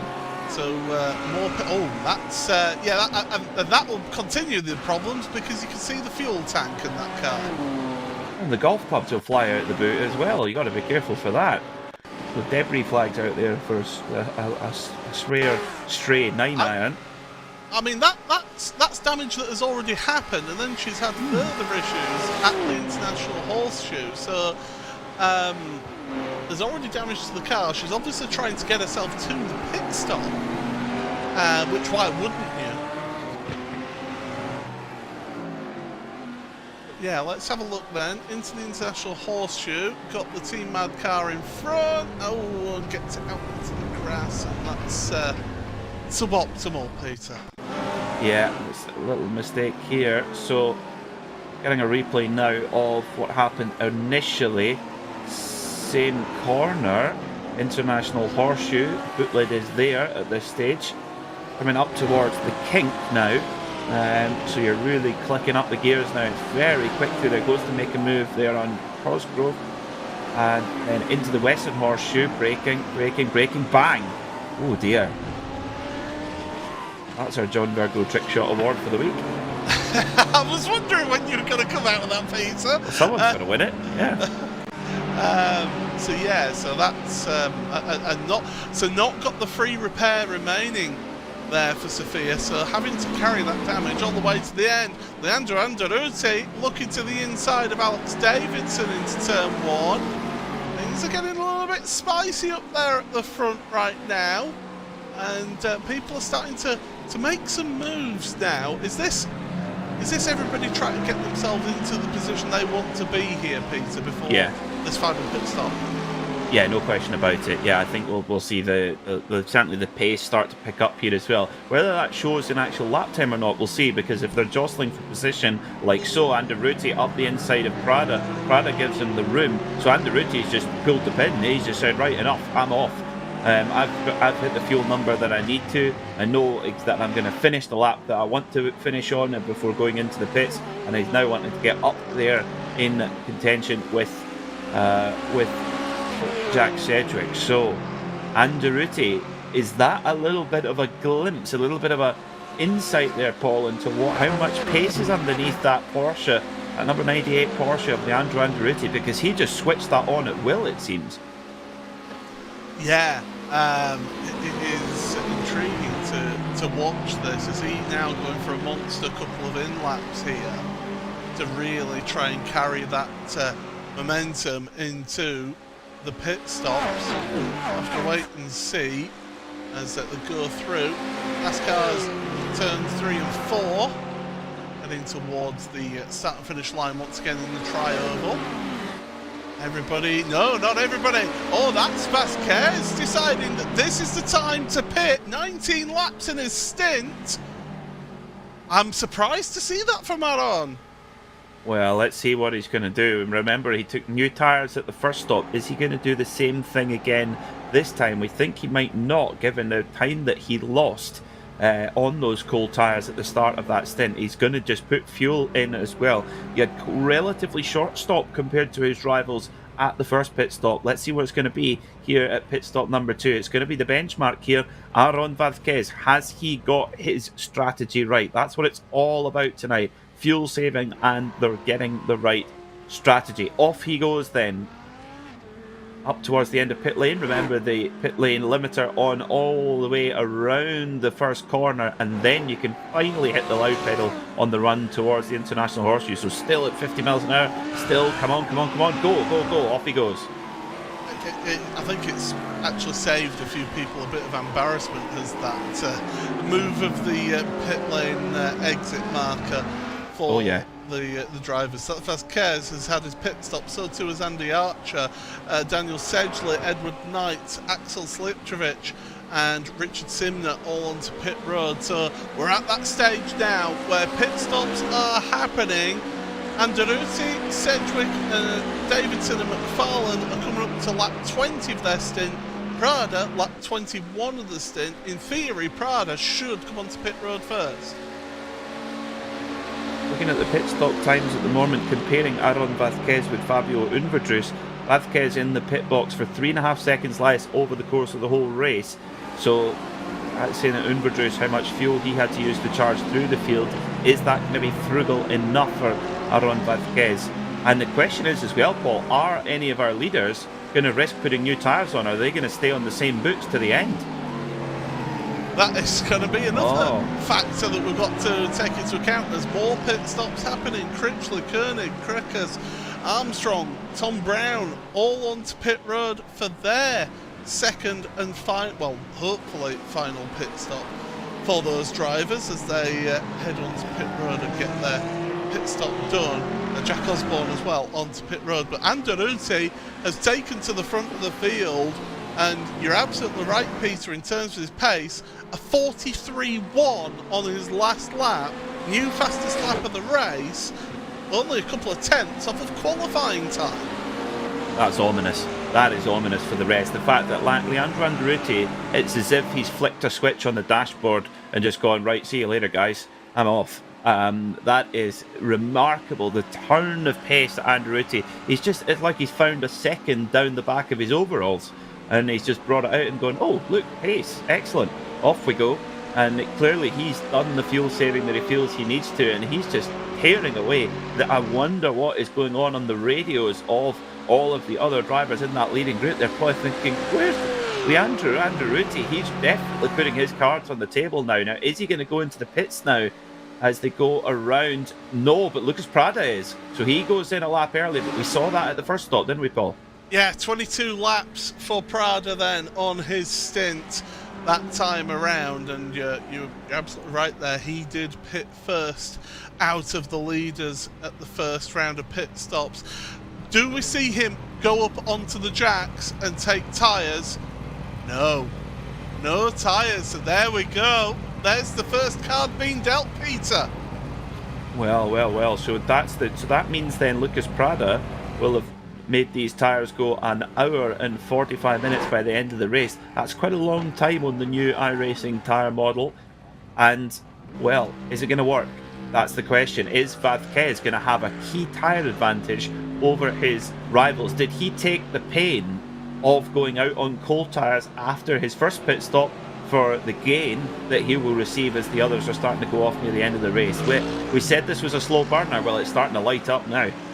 I think Sarah Raba's been caught out by speeding on the pit road, has a black flag after making the second pit stop, so it must be speeding on pit exit, and she will be heading down pit road to do a stop and hold for her in this one. But Anderuti, Sedgwick, Davidson, McFarlane, Lucas Prada ahead of Aaron Vazquez, so Prada able to get out ahead after, well, it was only half a second difference in terms of the pit stop box time, so Prada seems to be going really well in that Mercedes.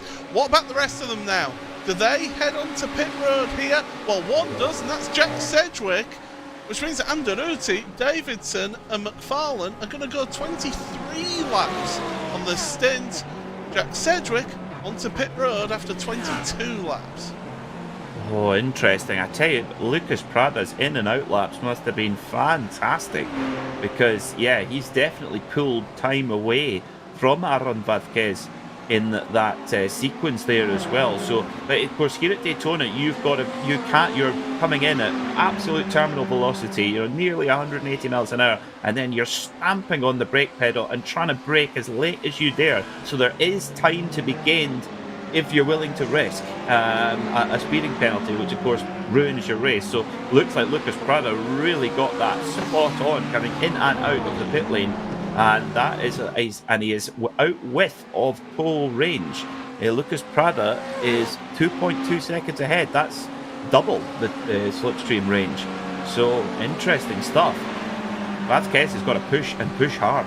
Yeah, Anderuti right now as well has got to push on. We've seen that he's had the pace of 43.2 compared to a 43.0 from Alex Davidson. So Davidson as well has picked up the pace with that slipstream helping him as well. Just a 10th off of the pole position time there for Davidson. That just shows the pace that these drivers have got at the front. And remember, these tyres have been on since the start of the race. It's an hour and 45-minute race, so they've been on for nearly an hour and 20 minutes here. Anderuti, Davidson and McFarlane all heading onto pit road. Anderuti is a lot slower onto pit road. Look at how much time that both Davidson and McFarlane gained on him. Well, there you go. That shows you how much the difference can be as they all come into their box. So the pit stop times so far, total for the race, Aaron Vazquez has spent the least amount of time at the fuel pumps, 50 seconds. Lucas Prada the most, 53.8. And then Jack Sedgwick, 52.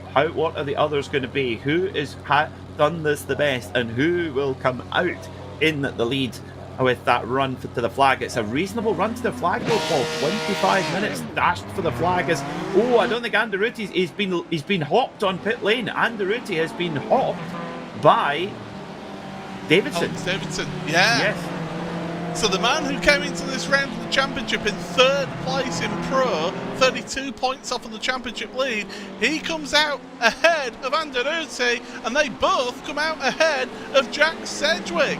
So it's Alex Davidson to the head of your field here in this final endurance round of this season. Got 2 more rounds of the championship to come in the next 2 weeks.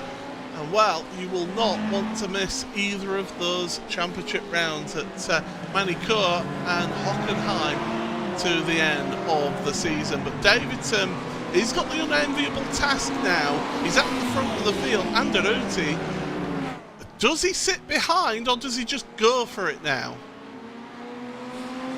Oh, I wish I knew. I wish I was a good enough strategist to say, this is the one thing we've got now is a proper fight at the front. But there is one key character missing from that leading 6 that we've had the whole race. Vazquez is not in the leading bunch for that run to the flag. So yes, that is the big thing. And would you believe Vazquez, of all of them, spent the least amount of time at the pit pump? And he's dropping back a lot as well, isn't he? Strange. Very strange. 44.0 for Vazquez last lap. Well, he's not in the draft, that's an issue. Yeah. That is a really slow lap time for him. Yeah. Davidson and Anderuti are going to duke it out. Anderuti's looking already in towards turn number 1. Davidson is happy to let him go past for the time being. This is now going to be some gamesmanship going on here, isn't it? This is where the big brains, who's the best one at thinking strategically and positioning the car, because you don't want to be that leading car on the final lap coming out of the Le Mans chicane if it's close pack racing like it is now. No, that is the thing. It is so close here, and how you play that one. Anderuti is wanting to try and stretch the gap and try and make moves, try and make things happen. We've seen Anderuti be so good in close hand-to-hand combat, very firm but very fair. We've seen some great battles, particularly with Vazquez, actually, but Vazquez not featuring at all in this leading six, so it's not been a good second half of the race for Aaron Vazquez, and with a 13-point advantage to Anderuti, 32 points back to Davidson. I tell you what, Anderuti could potentially steal the championship lead back again with 2 rounds to go. Vazquez! Oh, what's happened to him? It's a disconnect. It's got to be a disconnect. Oh. Well, it's virtual racing's equivalent of an engine blow-up, and that appears to be what has befallen Aaron Vazquez. Session information right now, and yeah, his quality of the connection has dropped. It's tanked. That is a connection problem. I wonder if that was part of the reason why he was so slow on the previous lap or two. I think it will. Yeah, I think that's absolutely right. So, an internet connectivity issue is something that I think every sim racer has experienced over the years. Some appear to suffer from it worse than others. I'm sure that I'd love to hear the recorded calls in the call centres of various internet providers going, is it gonna stay connected? I've got a very, very important sim race coming up at the weekend, and I just can't. I'm in the fight for the World GT Championship. Come on! I can tell you right now that it's even happened to the best teams. The VRS Commander Esports team have had their internet fail at Gronau at their facility there, so they have got multiple backups in place at their facility. So yeah, it's not unheard of to happen even to the best out there in the world of sim racing. But yeah, Aaron Vazquez has dropped out of this race. There is drop scores. Don't forget that. In this championship, there are 2 drop scores that you can take into the final round of the championship. But when it comes to that championship finale, that is whatever you score in that race, you take to the championship. That there is no drop scores for that final round, and that makes this championship very, very interesting on finals day. It does. I think it's going down to the wire, big time. And I think we're going to have at least 3 going for that crown as well. We've had a really high quality front of the pack here in the World GT Championship this season. It's Lucas Prada. Now this is interesting. Talk about a teammate. Lucas Prada drafting Ross McFarlane forward in the Ferrari. Now they've lost the leading pack. So all of a sudden, after that second pit stop, it went from one big group of 6 to 3 separate groups. We've got a leading trio, Anderuti, Davidson, Cedric. Then there's a gap of about 3 seconds. Then it's Ross McFarlane, Lucas Prada. Then you're all the way back now to Armstrong, 14 seconds for the back, because of course Vazquez is disconnected. That is an absolute disaster. Could that cost Aaron Vazquez the World GT Championship? Well, we'll have to wait and see. Of course, the championship finale is in 2 weeks' time. Of course, we've got the final feature round to come up next week as well, so you do not want to miss any of the action here on Monday nights here on RaceSpotTV. These drivers now, the leaders, are actually catching up to some lap traffic who are battling for position. Now here's the thing, in this championship there is blue flag rules. In most GT series, blue flag's normally just a courtesy thing, just to say, by the way, there's a faster car coming up. In this championship you are expected to assist the leading cars to be able to go past you here, so interested to see how they negotiate this traffic. Yeah, very important indeed. And yeah, Anderuti actually getting a little helpful draft there from the lap car, and able to slip through as all the others do just in time. Cedric maybe a little bit compromised. Oh, wide for, oh sorry, it was a Pure Sims Ferrari in my defence.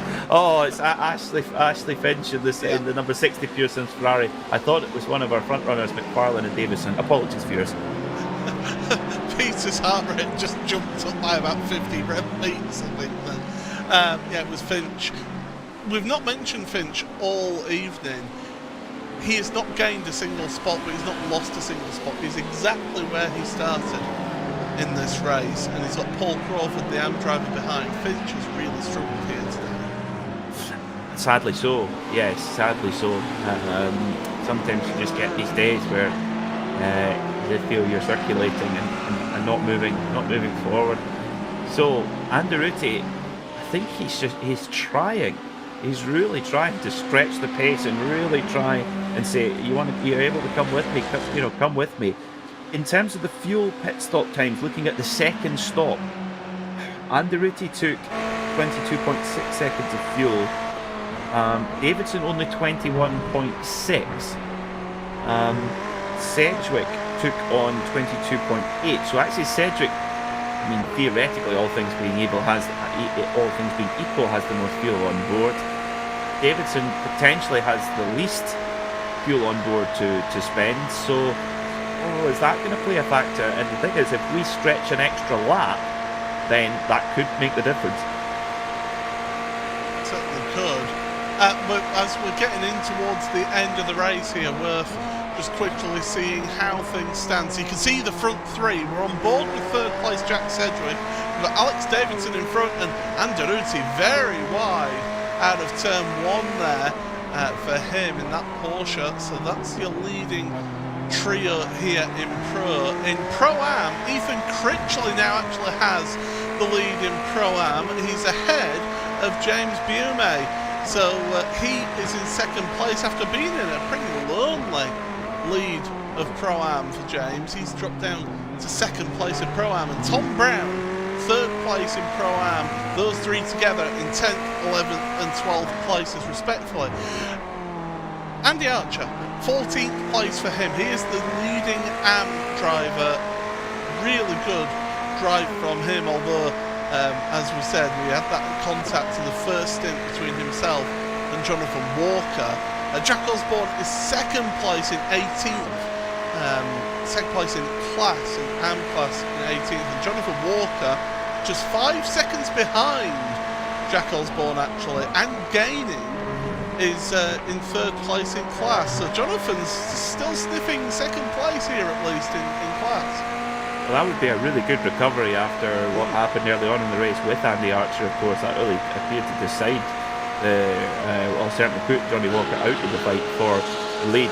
The battle between Critchley and Buemi has been so close all the way through. We did see Buemi go into 4-second lead, but that's because he took 4 seconds less of fuel in the first stop, and Critchley gained that back in the second stop because he didn't need to put as much in, and they came right back together.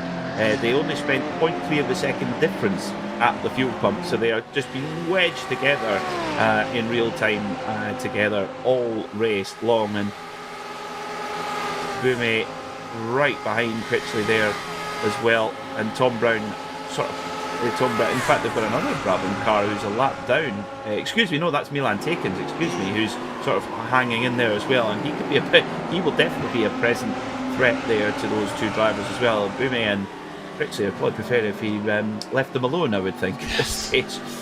Well, he's a lap down as Takins, unfortunately. He has taken 3 pit stops because he did get damage earlier on, so that's why Milan is down there in 30th place. Still 32 cars remain in this race here. It was interesting for me to see Alex Davidson bump drafting Leandro Anderuti at the front of the field, so Alex is obviously thinking, I want to sit behind you, mate, and good luck to you. Well, that is really, really fascinating because, of course, Alex Davidson's closest rival right now with Vasquez out of the race, retired, Alex Davidson, his closest championship rival, is Leandro Anderuti. So, and Sedgwick is going to be the fly in the ointment as well. Sedgwick, you can't believe that Sedgwick is down in 9th in the championship after the second half of the season, particularly that he's had. He's really had that Ferrari rocking. Is he going to be the fly in the ointment in this lead battle? I think he could well be. He will certainly be a factor in this fight for the win. 13 minutes to go. And now with traffic coming up, we know how good Leandro Anderuti is in a hand-to-hand combat. How is he in breaking through the traffic? Well, it is a Team Mad car that is in front of him, and that is Maciej Sakovic, who is second place in the AM Championship coming into this round. And Sakovic moves to one side, doesn't want to get involved in that lead battle, and so the lead is all able to get through. Although Cedric just compromised a little bit, had a little bit of a twitch there, did Cedric, through the kink, and that's all because he was compromised line going into the kink. Hangs on to it though, so a little bit of a minor moment for Jack. And now they've got the very damaged Sofia Ridpath car in front of them, so they should be able to blast past in terms of top speed here. Yeah, Leandro Anderuti will really start to be getting a proper tow now from that big BMW there of Sofia Ridpath as they come towards. Now this is going to get messy, I think. They come towards the chicane and Sofia is not yielding. Is Leandro going to get by at the bus stop? No, he isn't. That's going to kill his run. This is an opportunity. Cedric and Davidson will get a huge run here as well because they weren't slowed down. Leandro Anderuti was really blocked there coming through the Le Mans chicane, and Ridpath now, oh dear, oh dear, oh dear. Just hold it to the side, let them by. Don't try and duck in. Don't do that either. Hold your line, let the leaders by, and then duck in behind the third place car. That's where you want to duck in. Look at how close these leaders are. You could almost throw a towel over them. That close together are these three. They have got a little bit more traffic up ahead of your own Kaiser, who is, how shall we say it, multiple laps down, I think is the polite way of saying it. He's technically classed as 38th in this race, but he is running. Yeah, I like that. No quit. I really like that racer spirit. Get to the flag. Brilliant stuff from your own Kaiser after a difficult day. Now, interestingly, I think Alex Davidson could have gone by there if he'd wished to, because he got a way better run out of Le Mans chicane after Anderuti got a little bit locked in traffic. But Davidson definitely decided to stay behind there, for sure. So that's a little bit of an insight into his tactics, and he's really wanting to make sure he's in second coming out of the Le Mans chicane and set up that run on Leandro Anderuti in front of him. And then he's got to worry about Cedric behind him. That's the other thing. Well, we've got 10.5 minutes remaining here, so let's see what these drivers can do. But the pace has been relentless this stint now. I mean, the last lap for the top three were all 43.3, 43.4. It's unbelievable the pace that they've got. I mean, McFarlane and Prada, as well as they may try, they just can't catch up to this front three, even though they're pretty much matching the pace of the front three right now. Yeah, that's the thing, is if you miss the train, Cedric, big move there from Cedric, an unexpected move, I think, there. Cedric just pounces on Davidson, so that is what Davidson's got to keep an eye out for. Of course, Cedric has not got a championship axe to grind. He just wants to win the race. He's down in 9th in the championship. He's out of it. Mathematically, he is out of the championship race. Anderuti and Davidson, they're very much in the championship race. So, how's that going to play out over the next 9 minutes or so? Brabham Esports, great. I'll tell you what, this is great for the publicity shots there with the Brabham Esports car number 62, James Armstrong, 65, Christoph Karekis, and 64, and to McDaniel. Formation flying. What's the collective noun for a group of Brabham Esports cars? Rabbi. A bri. Oh no, wait, he's Australian, not South African. A brace. Oh. A brill. A road, I think. I don't think the team managers will like to see that type of formation flying of rubbing door panels, but there we go. They're still out together, and those three are all just they keep on swapping positions each lap. That's all that they've been doing here. Philip Koenig is 2.5 seconds back from them, so they want to be careful not to slow each other up by doing that. Yeah, I'm sure they're having a right old laugh right now. They stay at the three Brabham cars. And yeah, I don't they look fantastic in that green and gold livery as well. Okay, what David David Brabham, yes, he wasn't an F1 world champion like his father Jack, but David Brabham, for me, one of the best sports car drivers in history.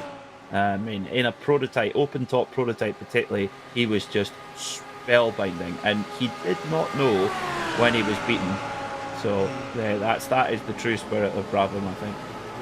Yeah, absolutely it is. And, well, I mean, the perfect example of that is, of course, when Sir Jack Brabham won his first Formula 1 World Championship, as there's the Pro-Am lead switch in places once again.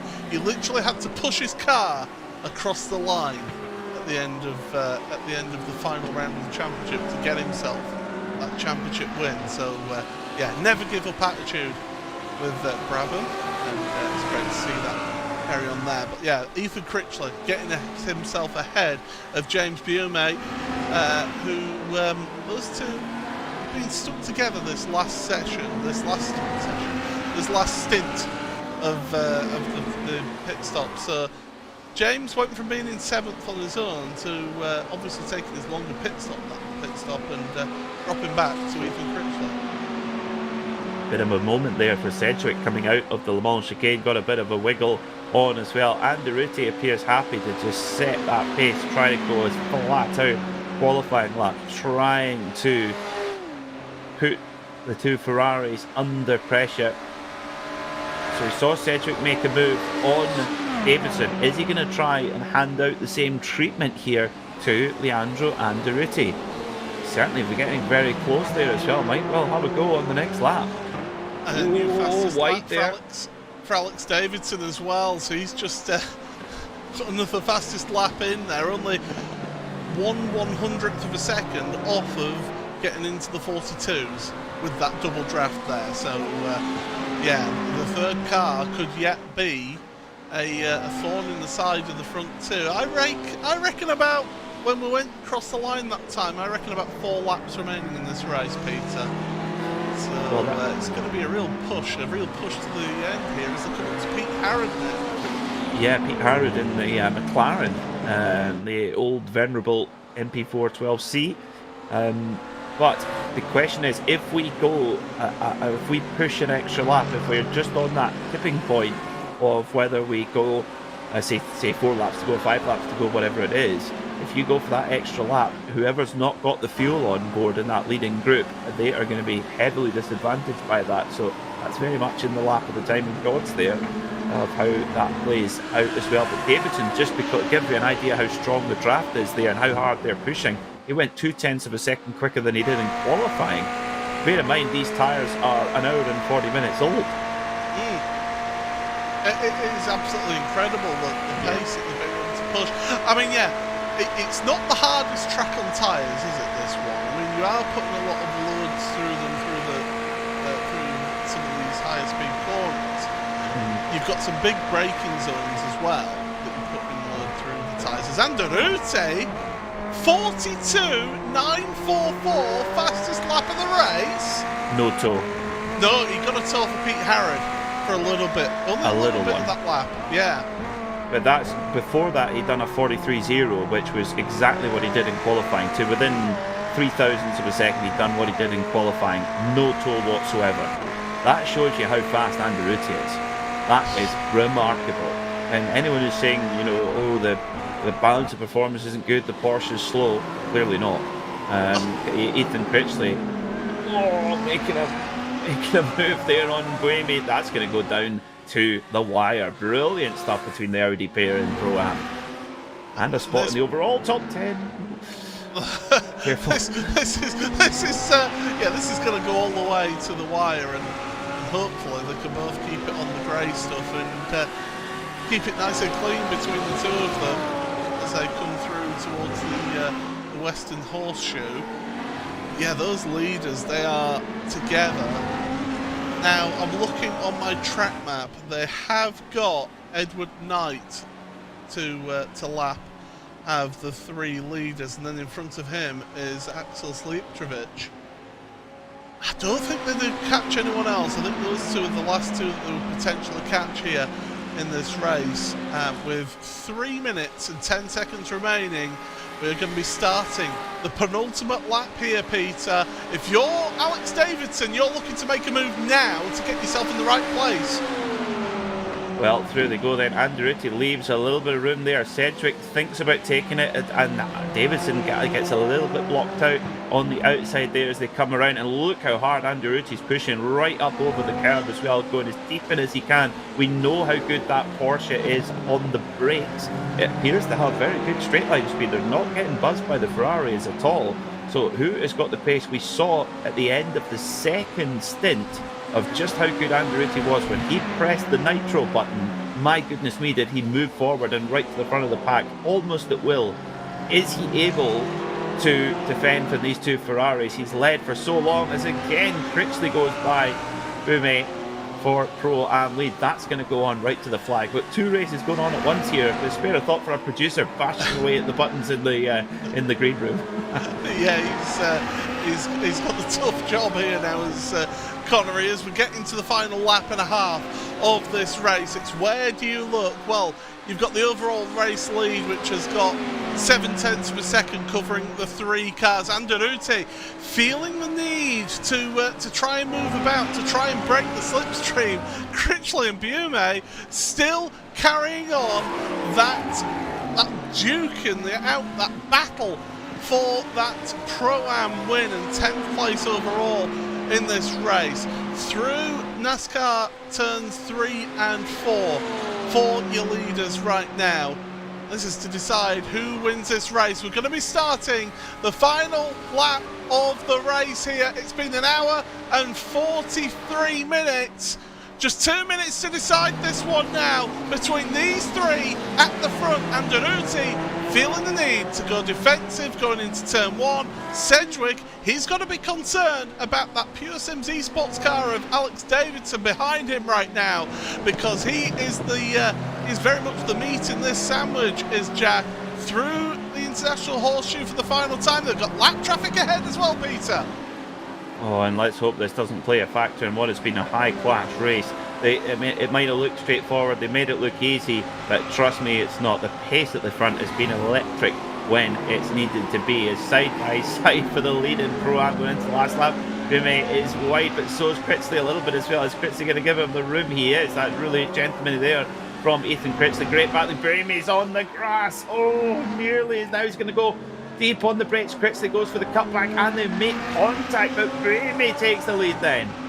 Oh, this is great stuff. We've got two fantastic races going on in this one. We look to the front because the drivers now are heading towards the Le Mans chicanes for the final time in this race. The clock is going to strike 0. Who is going to take the win across the line here? It's Andretti from Sedgwick, from Davidson. But is it going to finish in that order? I don't think it is, because Sedgwick, he's going to be making a move here. He's got the slipstream. Alex Davidson, well, he's not following them in the slipstream here, but he's going to hook a slipstream now. 2-car slipstream. It's 3 for the win. Who is going to do it? It's Andretti and Sedgwick across the line. Who gets it? It's going to be Sedgwick. Sedgwick gets the win by 2/100ths of a second. But the racing's not over here yet, because it is James Bume and Ethan Critchley across the line as the fireworks go off in the air, celebrating the race win for your leaders. But these two, they are not done yet. Ethan Critchley for Fat Atom. This is for the Pro-Am win. Who's going to take this one? Both in Audis. Ethan Critchley's going low across the line, and it's going to be Bume who gets the Pro-Am win here today. Andy Archer, well, he's pretty much on his own out there. He's got a car behind him, but he's not worried about them, because he is going to come through, is Andy Archer, and going to take the AM win here for Fat Atom as well. But Peter, what a finish to the line for the race win. Oh, just breathtaking. Just breathtaking. Is that Sedgwick falling out of fuel now? Yes, I think it was. Normally we see them all the way around, but oh, what breathtaking finishes there. Bume did very well to defend there from from Ethan Critchley. That was so tight. But for Anderuti, he'll be disappointed to miss out on the win, but he'll be pleased because he gained a couple of points there on Davidson for the championship, but also with Vasquez, don't forget, retiring from the race. So for championship-wise, this is a advantage to Leandro Anderuti. Well, let's go and try and take you through your final results here, the provisional results here in this round number 10 of the World GT Championship, season number 13, and it is Jack Sedgwick. The official time at the end, it's 0.014 of a second. He beat Leandro Anderuti to the line there. The next racing driver will be delighted with that. Alex Davidson leading the trio of Pure Sims esports cars in 3rd, 4th and 5th place. And then it's a trio of Brabham esports cars. Christoph Krekas able to beat his teammate James Armstrong at the line as well for him, with Hunter McDaniel finishing in 8th place. Philip Koenig, good result for Philip, up 1 place in this race to 9th for GermanSimRacing.de. 10th place, we saw it at the line there, James Bume for Altitude Esports takes the Pro-Am win. Second in Pro-Am and 11th overall for Fat Atom, it is Ethan Critchley ahead of Tom Brown for the Brabham Esports Hissing Sid team. Third in Pro-Am, 12th overall. Fabio Unvadros, great race from Fabio, 31 places gained to get him up to 13th in the end. Andy Archer for Fat Atom, he takes the AM Championship win here today in this race, in 14th place overall ahead of Tim Perry, Daniel Sedgley and Justin Clarsons. Jack Osborne in 18th as the next best AM driver for Fat Atom as well, so a really good result for Fat Atom here today. Jonathan Walker, he'll be ruining what happened with him and Andy Archer down at the International Horseshoe early in the race. Adam Watson finishing in 20th place. Richard Simnett 21st ahead of Axel Slieptrich, and then it is drivers 1 lap down. Edward Knight, Pete Harrod, Maciej Sakovic, Sophia Ridpath with that extreme damage to the rear of her BMW, Paul Crawford, Sarah Raab, Milan Tekans with Ashley Finch in 30th place. 31st for Mark Woodhouse, and then the drivers, the rest of them, Ben Gregory did finish, but 2 laps down, the rest did not finish, and that is Aaron Vasquez. So he'll be heartbroken to have that happen to him. Euron Kaiser, Ben Palmer, Brian Sohn, Cody Crosgrove, Josh Thompson, Massimo Locatello, and Daniel Nolt. And then the final few non-finishers, Adam Hedgecock, Jensen Adriansons, Paddy Faulkner, Marvin Lesmolman, Lee Berridge, and Daria Adriansons all do not finish this race. Wow, what a race, Peter. That was simply sensational finish. We had to wait a long time for that, but look at the slow-mo. This is how much they were separated by for the win. Oh, just a whisker. We knew it was coming. We knew it was going to come down to that. We knew it was building to that crescendo of a finish. Absolutely fantastic. And so a little bit of banter between Leandro Anderuti and Jack Sedgwick in our virtual paddock as well, which is really good to see some great camaraderie at the front there as well. But for Anderuti, yes, it's disappointment he missed out on the win, but again in the championship, that's what it's all about at this stage with just 2 rounds to go. Yeah, it is big for the championship. Well, hopefully, if the series admins have been getting the abacus out, and they'll get the championship standings updated for us. But I believe we do actually have Leandro for an interview. So, Peter, why don't you take it away with the man who finished second in this race? Leandro, welcome to the RaceSpotTV commentary box. What a finish that was. Just tell us about those last few laps. Yeah, it was a super close one. I had a tiny slide out of the bus stop, or what's it's called now. I don't know. Which cost me, and I think in the end it was this small margin against Czech. But I think my plan worked pretty good, so I'm happy. Yeah, I mean, tell us a little bit about that because there were so many top drivers at the front there who appeared to have a very similar pace. But then just before the second pit stop, you just hit the afterburners. Did you always feel like you had a lot of pace in hands, or did that even surprise you? Because it certainly surprised us in the commentary box how much pace you found straight away. It's hard to tell. I was fast in different part of the racetrack compared to the Ferraris and the Audis, so I knew when I have clean air I can really push. But when I was in the draft, it was a bit of a struggle for me because I couldn't really close in the infield, and I didn't really gain on the straight. So, and before the second pit stop, I knew I saved enough to make the extra lap and push. And yeah, this is what I pushed. I overtook them, and then it was a how you call this a bar fight until the end. It was certainly a very entertaining bar fight on wheels that we enjoyed watching it all as well. 2 rounds to go, Leandro. It is too close to call between yourself, Aaron, and Alex. I mean, just tell us how you're feeling heading into those last 2 rounds.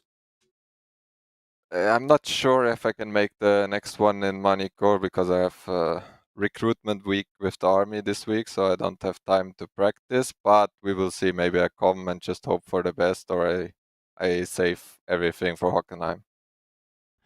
Well, whatever happens, we're looking forward to it. We know it will be exciting, that is for sure. Leandro, congratulations on a strong second place finish and good luck for the rest of the championship.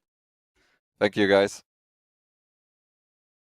Wow, there we go. It's great to get the thoughts of one of our championship contenders in Pro, to hear what they think, and certainly you couldn't get much closer a finish here once again, Peter, at this fantastic venue.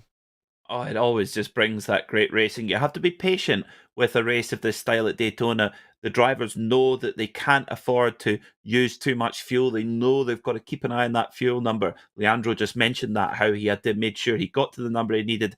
Only then could he push. And then, like you said, it was just a bar fight at the end. Fantastic. Typically Daytona, typically wonderful. Love it. It's very late, so we're going to have a quick word. Peter, take it away with, one of your Pro-Ams ended up winning Pro-Am here today. James, welcome to the RaceSpotTV commentary box. Just tell us about those last few laps with Ethan battling for that Pro-Am win. Well, I'll tell you what, it was, I think on my live stream, it was pretty tense, actually. It was because I was catching up to him. And I could tell in the corners he was struggling a little bit with his tyres, and then the fighting started for the last like 3 or 4 laps, and oh my god, it was. I think the best thing is that we were sending it as much as each other, but there was so much respect basically between the both of us, and it was a really good fight actually, and a good comeback given I completely botched my strategy basically as well. But yeah, it went really well. I guess top 10 though, so yeah.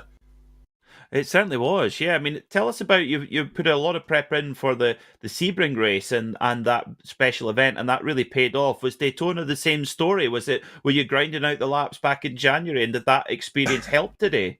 I wasn't grinding too much. I did do like about, I think, 70 laps of practice before today. I've tried. I think the thing is as well, I tried a bit of an experiment with the setup, and it felt like I was going in the right direction, but I think we may have made it a bit too understeery. But that's the sort of thing, really. It's like I hadn't had too much prep for this. I didn't even do the 24-hour this year as well. So there was the sort of I think I put in enough prep, I felt like, but it wasn't as much as Sebring, I guess you can say. But yeah.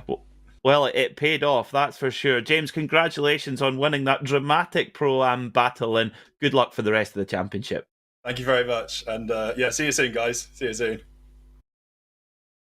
Well, there we go. That is our Pro-Am winner, James Bume, joining us here. Next week, of course, new to the championship, Manicourt, 2 40-minute feature races with an inverted grid for the second race, Peter.